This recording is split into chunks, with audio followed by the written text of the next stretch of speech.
ഇന്ന് ഞാൻ വന്നത് സംസാരിക്കാനായിട്ടാണ്. പക്ഷെ എൻ്റെ ശബ്ദം ഒന്നും കൂടെ ഒന്ന് ശരിയാവാനുണ്ട്. ഒരു 2, 3 ആഴ്ച പിടിക്കുംന്നാ എനിക്ക് തോന്നണത്. എന്തായാലും സംസാരിക്കുന്നതിൻ്റെ കൂട്ടത്തിൽ ബാക്ക്ഗ്രൗണ്ടായിട്ട് ഒരു ജേർണലിംഗ് കൂടെ ചെയ്യാം. ഓണൊക്കെ വരല്ലേ, അപ്പോൾ ഓണം തീമിലൊരു ജേർണലിംഗ് ചെയ്യാം. അപ്പോൾ സംസാരിക്കാനായിട്ട് വന്നത് എന്താന്ന് വെച്ച് കഴിഞ്ഞാൽ, ഞാനൊരു ഗിവ് അവേയുടെ വീഡിയോ ഇട്ടിട്ടുണ്ടായിരുന്നു. ആ വീഡിയോയ്ക്ക് വന്ന റെസ്പോൺസ് എന്ന് പറയണത് എൻ്റെ പൊന്നേ, ഞാൻ എൻ്റെ മനസ്സിലൊരു നമ്പർ വിചാരിച്ചിട്ടുണ്ടായിരുന്നു. കാരണം എൻ്റെ ചാനലിന് അത്ര വലിയ സബ്സ്ക്രൈബേഴ്സോ വ്യൂസോ ഒന്നും ഇല്ലല്ലോ. അപ്പം ഞാൻ വളരെ ചെറിയൊരു നമ്പർ ഓഫ് റെസ്പോൺസ് മാത്രമേ പ്രതീക്ഷിച്ചിട്ടുണ്ടായിരുന്നുള്ളൂ. പക്ഷേ അതിനെക്കാട്ടിലൊക്കെ മുകളിലുള്ള റെസ്പോൺസ് എനിക്ക് ആ വീഡിയോയ്ക്ക് കിട്ടിയിട്ടുണ്ടായിരുന്നു. എന്തായാലും സപ്പോർട്ട് ചെയ്ത എല്ലാവർക്കും ഒരുപാട് താങ്ക് യു. അപ്പം ഓഗസ്റ്റ് മാസം ലാസ്റ്റോട് കൂടിയിട്ടൊക്കെ ആയിരിക്കും ഞാൻ വിന്നറിനെ സെലക്ട് ചെയ്യുന്നുണ്ടാവുക.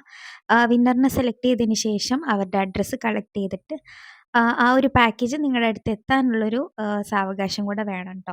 എന്തായാലും ഇത്രയും റെസ്പോൺസ് എനിക്ക് കിട്ടിയ സ്ഥിതിക്ക് ഞാൻ വിചാരിക്കണത് എൻ്റെ ചാനലിൽ ഇനിയും ഗിവ് അവേസ് കണ്ടക്ട് ചെയ്യണം. ടോപ്പ് കമൻറ്റേഴ്സിനോ അല്ലെങ്കിൽ സബ്സ്ക്രൈബേഴ്സിനോ ഒക്കെ ആയിട്ട് പറ്റുന്ന പോലെയൊക്കെ ഇനിയും ഗിവ് അവേസ് കണ്ടക്ട് ചെയ്യണം എന്നാണ് ഞാൻ വിചാരിക്കണത്. അപ്പോൾ എന്തായാലും സപ്പോർട്ട് ചെയ്തിട്ടുള്ള എല്ലാവർക്കും ഒരുപാട് താങ്ക് യു. ഇനിയും തുടർന്നും നിങ്ങളുടെ സപ്പോർട്ട് ഞാൻ പ്രതീക്ഷിക്കുന്നു. അപ്പോൾ അത്രയേ ഉള്ളൂ. ടാറ്റാ.